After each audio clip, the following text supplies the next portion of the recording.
The dawn of silence. The Persian Gulf was quiet, too quiet. Steel leviathans floated in endless formation beneath skies painted in amber haze. Every sensor blinked, every radar hummed, waiting for a signal that might end an age. Operation Epic Fury was no longer just a strike, it had become a reckoning. Intelligence called it the final countdown. In boardrooms thousands of miles away, maps glowed red. Circles marked Iran's oil arteries, missile silos, and hidden laboratories.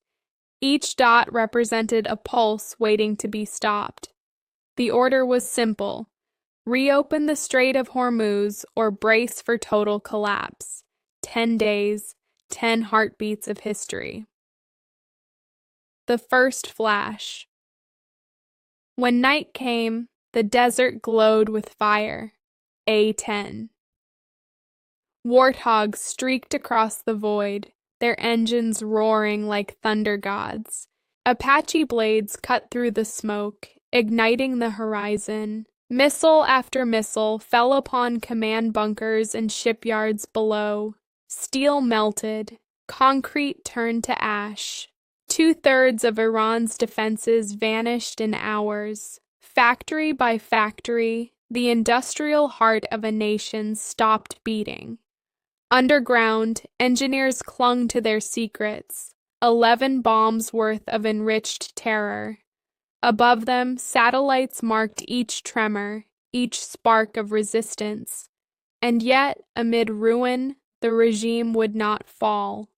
To many, survival itself became a final act of defiance. Voices from the ashes across the cities, the air hung thick with dust and murmurs. Families huddled in blacked-out rooms, tracing hope on cracked walls. Electricity flickered, then died. 1 in 5 still pledged loyalty to their rulers. Another half dreamed of freedom they had never seen. The rest, too tired to choose.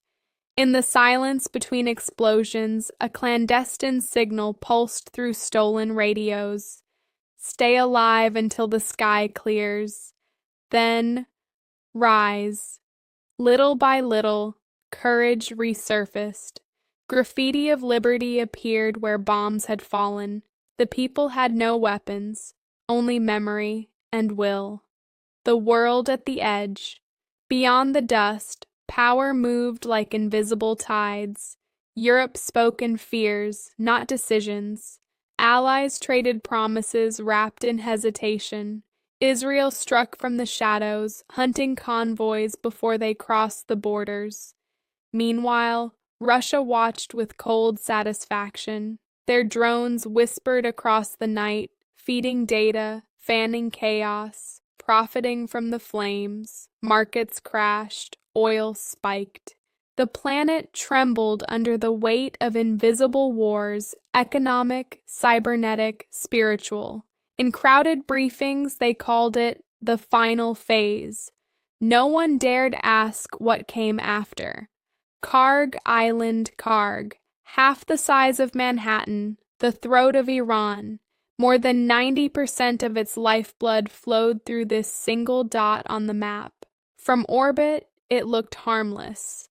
On the ground, soldiers laid mines like beads of defiance. Every tunnel, every bunker was wired for martyrdom. Dawn broke in fire. Missiles rained down, tracing arcs of white across the sky. Fleet after fleet advanced until the sea itself boiled with light. "This is not negotiation," someone whispered over the comms.